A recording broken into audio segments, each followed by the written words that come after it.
Hello दोस्तों, Hindus फेस्टिवल.com में आपका स्वागत है। आज हम आपके लिए लेकर आए हैं शुक्रवार व्रत का महत्व, शुक्रवार व्रत पूजन विधि, शुक्रवार व्रत की कथा। ये व्रत संपूर्ण पापों का नाश करने वाला, आरोग्यदायक, धार्मिक, धन धान्य, पुत्र पौत्र से संपन्न, मान सम्मान में वृद्धि करने वाला तथा सभी मनोकामनाओं की पूर्ति करने वाला है। भगवान शुक्र में अनन्य भक्ति रखकर शुक्रवार का व्रत करना चाहिए। इसीलिए शुक्रवार को एक समय भोजन करें तथा सूर्यास्त से पूर्व भोजन करना चाहिए। शुक्रवार व्रत पूजन विधि। प्रातःकाल स्नान आदि से निर्वित हो स्वच्छ वस्त्र धारण करें। पवित्र स्थान पर विधि पूर्वक पूजन करना चाहिए। चंदन, फल, अक्षत से युक्त जल से भरा कलश, उसके ऊपर गुड़ व चने से भरी कटोरी रखें। कथा कहने व सुनते समय हाथ में गुड़ और भुने हुए चने रखें। उस जल से सूर्य को अर्घ्य प्रदान करें। एक समय भोजन करें या फलाहार कर सकते हैं। सूर्यास्त से पहले भोजन करें। अगर नहीं कर पाएँ तो दूसरे दिन भोजन करें। शुक्रवार व्रत की कथा।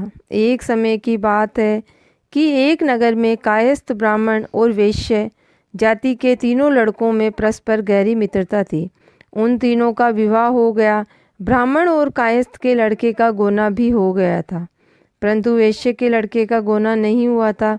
एक दिन कायस्थ के लड़के ने कहा, हे मित्र, तुम मुकलावा करके अपनी स्त्री को अपने घर क्यों नहीं लाते? स्त्री के बिना घर कैसा बुरा लगता है। ये बात वैश्य के लड़के को जच गई। वह कहने लगा कि मैं अभी जाकर मुकलावा लेकर आता हूँ।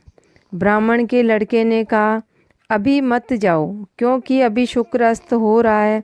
जब उदय हो तब ले आना। परंतु वैश्य के लड़के ने अपना मन बना लिया और जिद करने लगा। घर वालों के समझाने पर भी वह नहीं माना और अपने ससुराल चला गया। जवाई जी को आया देखकर ससुराल वालों ने आने का कारण जानकर बहुत समझाया कि अभी शुक्र अस्त है और शुक्र उदय होने के बाद में लेने आए।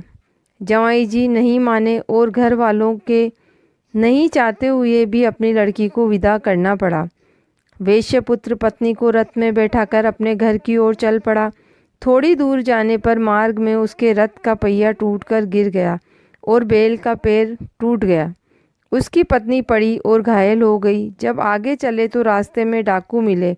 उनके पास जो भी धन, वस्त्र, आभूषण थे सब उन्होंने छीन लिया।